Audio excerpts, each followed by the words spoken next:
26वां बाब। पौलुस अग्रिप्पा के सामने अपना दिफा करता है। अग्रिप्पा ने पौलुस से कहा, तुझे अपने लिए बोलने की इजाजत है।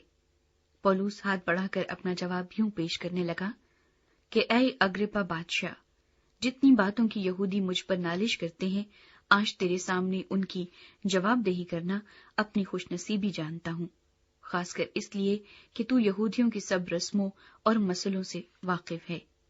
बस मैं मिन्नत करता हूं कि तहम्मुल से मेरी सुन ले।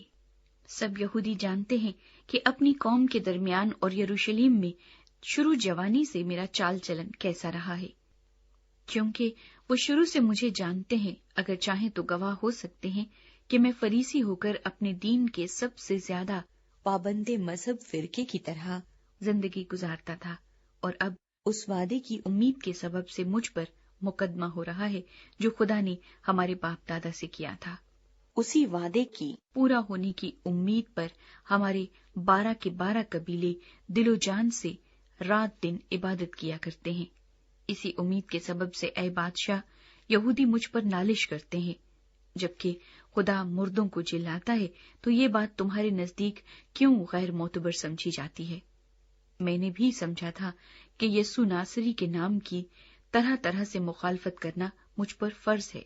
चुनाचे मैंने यरूशलेम में ऐसा ही किया और सरदार काहिनों की तरफ से इख्तियार पाकर बहुत से मुकद्दसों को कैद में डाला, और जब वो कत्ल किए जाते थे तो मैं भी यही राय देता था, और हर इबादत खाने में उन्हें सजा दिला दिलाकर जबरदस्ती उनसे कुफ्र कहलवाता था।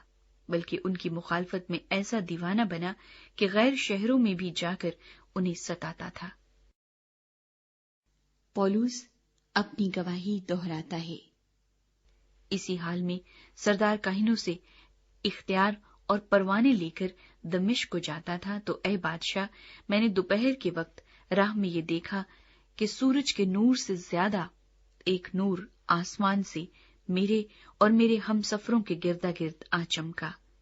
जब हम सब जमीन पर गिर पड़े तो मैंने इब्रानी जबान में ये आवाज सुनी कि ऐ साउल, तू मुझे क्यों सताता है? पैने की आर पर लात मारना तेरे लिए मुश्किल है।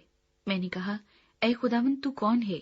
खुदावंद ने फरमाया, मैं यीशु हूं जिसे तू सताता है।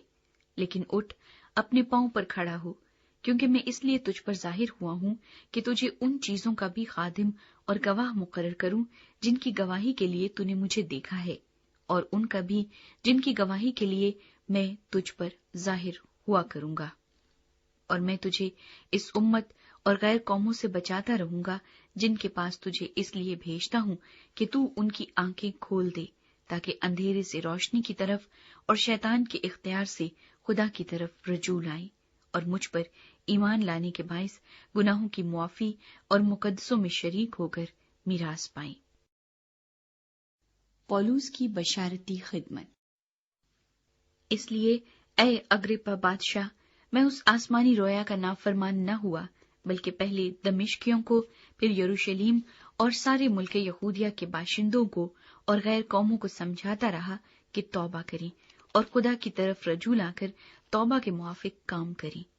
इन्हीं बातों के सबब से यहूदियों ने मुझे हैकल में पकड़कर मार डालने की कोशिश की, लेकिन खुदा की मदद से मैं आज तक कायम हूं और छोटे बड़े के सामने गवाही देता हूं, और उन बातों के सिवा कुछ नहीं कहता जिनकी पेशनगोई नबियों और मूसा ने भी की है कि मसीह को दुख उठाना जरूर है, और सबसे पहले वही मुर्दों में से जिंदा होकर इस उम्मत को और गैर कौमों को भी नूर का इश्तिहार देगा। जब वो इस तरह जवाबदेही कर रहा था तो फेस्तुस ने बड़ी आवाज से कहा, ऐ पौलुस, तू दीवाना है, बहुत इल्म में तुझे दीवाना कर दिया है। पौलुस ने कहा, ऐ फेस्तुस बहादुर, मैं दीवाना नहीं बल्कि सच्चाई और होशियारी की बातें कहता हूँ। चुनाचे बादशाह जिससे मैं दलेराना कलाम करता हूँ ये बातें जानता है, और मुझे यकीन है कि इन बातों में से कोई उससे छुपी नहीं, क्योंकि ये माजरा कहीं कोने में नहीं हुआ। ऐ अग्रिप्पा बादशाह, क्या तू नबियों का यकीन करता है? मैं जानता हूँ कि तू यकीन करता है। अग्रिप्पा ने पौलुस से कहा, तू तो थोड़ी ही सी नसीहत करके मुझे मसीही कर लेना चाहता है। पौलुस ने कहा, میں تو خدا سے چاہتا ہوں کہ تھوڑی نصیحت سے یا بہت سے، صرف تو ہی نہیں بلکہ جتنے لوگ آج میری سنتے ہیں میری مانند ہو جائیں، سوا ان زنجیروں کے۔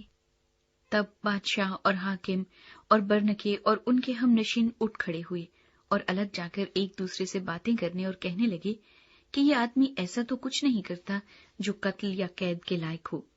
اگرپا نے فیستوس سے کہا کہ اگر یہ آدمی کیسر کے ہاں اپیل نہ کرتا تو چھوٹ سکتا تھا،